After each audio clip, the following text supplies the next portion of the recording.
Hello, friends. It is very good to be with you again today. And no, it's not just me today. We have something special in store for you today. But before we begin, I wanted to just remind you that all of our contact information is listed here for a Future and a Hope counseling. And if there's anything at all that we can help you with, please do not hesitate to contact us. So let me just introduce what's going to happen today. Dr. Richard Cozart, who is one of our counselors and also the director of counselor education at a Future and a Hope Counseling Ministries, is going to be joined by a young lady by the name of Patty Staten. And she is 13 years old. She's going to represent some of what people in her age and stage of life have been dealing with during this pandemic. I think you're going to find it interesting and helpful. And without further ado, let me now introduce you to Patty Staten, who, by the way, happens to be my granddaughter. Patty, it's so good to have you on our podcast today. And so we just want to talk over things with you about this COVID virus, how it's impacted you, and maybe some ways that we can take away from our time today in terms of how we can best deal with it and cope. So tell me first, Patty, just generally, how has this COVID virus impacted you? It's affected my friends, like being able to see my friends and my soccer, my school, pretty much just like, and my family, just affected like every aspect of my life pretty much. Did they have to actually stop your soccer practices and that sort of thing? What happened with soccer? Yeah, we did like soccer Zoom calls, but I'm on this thing called the DA, like it's a league, but they completely they stopped the league, like stopped continuing it because they didn't have enough money to fund it anymore because of the corona. And we lost like a lot of players. Right. And then, of course, you stopped going to school, right? And so you were pretty much confined at home. Yeah, we did online school, but it was really easy. It was really easy? Yeah. Okay. Well, tell me what kind of feelings you were having when this happened, when the soccer ended and then staying at home. What kind of things were going on in your mind?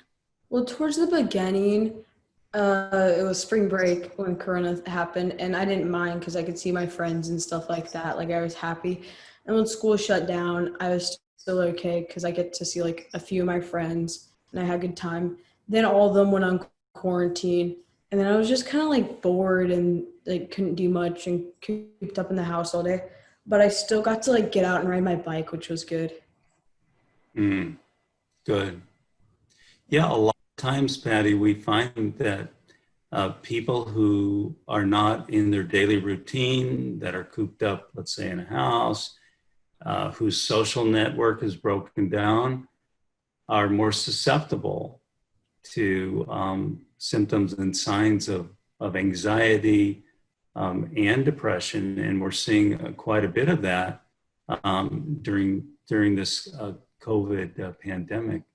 And so I think you're right on when you describe, what you were feeling as this was happening with you.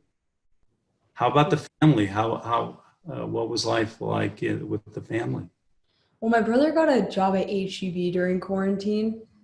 So we had to be like really cautious about that because, he's working at HEB during the quarantine, the pandemic. Mm-hmm. And then like we argued a lot, which I would typically argue with my older brother a lot, but he did move out and he lives in an apartment. But I argued with like my parents and my other brother. Mm-hmm. Maybe more than usual. Yeah. Okay. Yeah, totally. I understand that because our stress levels go up, we're confined, we're with other people that are feeling, the same stressors, and then that tends to trigger conflict more than we would usually experience with others. And so I'm not surprised by that. We can see that with family members, coworkers, others that we normally would have peaceful relationships with. Yeah. Patty, what I'd like to ask you now is what maybe are some things that have helped you get through the crisis? Definitely my parents not fully quarantining me, me be able to like walk the dogs or like go out with my family and stuff like that. Or being able to work out helped a lot because they did close the soccer fields, but I'd still like go on the fields anyways, and I go and play soccer. That just helped a lot. Mm-hmm. When you mentioned getting out and exercising a bit, you said riding your bike, getting out on the soccer field, and walking a dog or something like this. We know that when we exercise our bodies, there's certain endorphins that our body, our brain produce that give us a sense of calm and help us to tolerate stress. So that's a very important part of getting through this. If we are very much sitting around all day, most of the day, and we're not moving our bodies around and getting some exercise, we're going to be more inclined to feel anxiety and depression. So I'm glad to know that your parents allowed that and that you were able to get out and move around a bit, and that was helpful to you. Are there any other things that were helpful for you? I could see like one or two friends during the pandemic because I like live close to them. So I like bike to their house or meet them somewhere. That was fun. Okay, so you were able to safely have some social interactions then. Yeah, for a little while. But then when it got like worse, like they didn't like come out anymore or whatever. Like I didn't see anybody really. Okay, so that was a very trying for you. Yeah. That was But difficult. now I have soccer practice though, so I do get to see like a lot of my friends, but we have to like social distance during practice. Mm. Yeah. Even while you're playing soccer. Oh, not while we're playing soccer. Okay, during the practices or on the sidelines. I like warmed up or something. Okay, all right. Well, again, that social aspect to mental health is extremely important. As human beings, we were not meant to be alone. There's something that is invigorating, that is helpful when we have healthy social interactions. The COVID virus has shut this down, obviously, to a great degree. And so we want to be aware of it. And I'm glad for you, Patty, that you've been able to return to the soccer practice. You've been able to see some of your friends, and that is a wonderful thing. That is very helpful. Very good. How has other things been going? Were there any other aspects of your lifestyle or whatever that has helped you through this? Yeah, kind of like let's see. My family or like my mom would like go out and get food or something during the night. That would help. Or like when my soccer first like shut down, we got food and walked around like the soccer fields or whatever and kind of just talked about like old times. Mm-hmm. With friends or with family? Oh, yeah, just my mom. With your mom? Mm-hmm. Yes, very good. So you notice going out and getting food, all right, is a little bit out of the normal of staying in the house. So there's a little interaction. There's a difference there. There's some creativity there.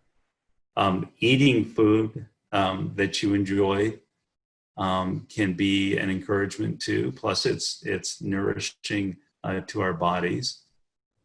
Then being able to walk around outside with someone you love and who loves you, your mother, that helps you to process what's going on in your mind, especially about the virus or maybe just other things that are going on in your life. and this will tend to lift your mood. So it's a very good thing here, Patty, what you're telling us, that initially as you started into the virus period, and there was this isolation, there was a certain degree of conflict with others, there was less exercise, there was a sense of maybe less productivity as you did your schoolwork very quickly and easily. And then now that things are opening up a bit, now these basic needs are being met for you socially, just in terms of your physical health are being cared for, and then interacting with friends and others like your mother. This has been very useful for you and helpful for you. Patty, if we were to ask you about your mood level, and if I were to ask you like 0 to 10, and 10 being the happiest you've ever been, 0 being the saddest you've ever been, in the worst part of the crisis, what was your number? What was your mood about? 10 would be the best or the worst? 10 is the best. 10 is happy. Like a 2, probably at the worst, or 2 or 1. Okay, probably at a 2 or 1. That's really low. Yeah. Now that things are beginning to get, a little bit better, we're not expecting, perfection by any stretch of the imagination, but where are you about now? Like a 8. Okay. Well, that's quite an improvement. All right. So in the worst of this thing, way down at 2 or 1, and now way up around 8 or 9 or so, right? Mm-hmm. That's quite an improvement. So what I say to people that I'm counseling, and what I'll say to you, is whatever you did to get from 2 to 9, you want to maintain. And you want to take precautions. You want to watch your life. And usually the areas are going to have to do with biologically, how are you doing with your body? Are you getting exercise? Are you getting outside? Psychologically, are you watching your levels of anxiety and depression? Are you being careful about that? And then socially, having healthy social interactions, biological, psychological, and social factors. If we can kind of concentrate on those and keep those going where they should, there's a good chance that you're going to stay up there around that 9 level. Patty, what are some things that would threaten that 9 mood level for you? What are some things that might tend to push you back down? Not being able to like go out and see friends. Okay. Is there any chance of that happening again? Like not being able to go out and see friends? I mean, yeah, I guess because they're parents, but like, I don't know what's going through their parents' heads. Do you think you're going to be able going forward to have enough social interactions with friends? Maybe not all your friends, maybe not your favorite friends, but enough friends. Yeah, only because of sports though. If it wasn't for sports, probably not. Because I have Okay. I have 4 practices a week and a game on the weekend. Okay. So we can predict then that you're going to get adequate social interactions. Mm-hmm. Would that be correct? Am I stretching it too much there? Or can we say reasonably, you're probably going to get enough social interactions? I'll probably get enough, yeah. Probably enough. Maybe not as much as you would like, but pretty close to it. Yeah. And what I'm hearing from you is that that's one of the main issues that moves your mood level, Mm-hmm. your level of social interactions. Yeah. And it sounds like it's getting a whole lot better for you. Yeah, it is. And then this other side of it, the biological, you're getting out now. You're out on the soccer field. You can ride your bike and walk the dog and get out nearly every day. Yeah. Yeah, and I come with my grandma to the church. Oh, excellent. Excellent. The last thing I'd like to ask you, Patty, how do you think it's going to affect conflict with others? How do we improve in that area? Conflict with others. Well, in a household, I say like don't when like you're able to get out again, don't be around each other so often. Like obviously be around each other, but not like still cooped up in the house when you can get out still, you know? Mm-hmm. Like take advantage of the opportunity. That is very wise of you. Very wise of you. Relationships sort of draw close and go apart. They draw close and then they move apart. That's normal relationships. But when they're too much like this, Mm-hmm. tends to be conflict. And so what you're saying, Yeah. get a chance to go out, we kind of get some relief from each other, don't we? Mm-hmm. And then we greet each other again. Yeah. Yes. A key to lowering conflict with others is making sure we are reasonably so, limiting the amount of time we spend with others and giving others reasonable amount of space. Yeah, I agree. Very good. So Patty, what have we learned today? If we could kind of wrap up our time here today, what are the biggest takeaways for you? To not be like take advantage of the opportunity to get out. Okay, to take advantage of the opportunity to get out. Mm-hmm. Very good. Anything else? To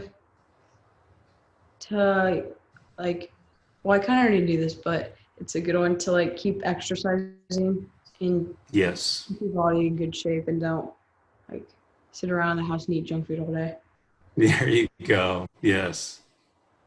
All right. Taking the opportunity to get out, going through a routine of exercise, which you already knew.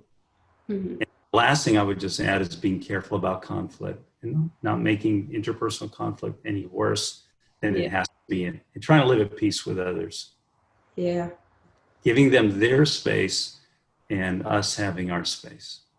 Mm-hmm. Patty, it has been a delight to talk to you. Thank you. You too. You are wise, and I know that the people who watch this will appreciate the advice that you're giving, the input, especially younger people. I think are going to really be able to relate to this. So it's good to be with you today, and I look forward to interacting with you in the future. Me too. All right. Bye-bye now. Bye.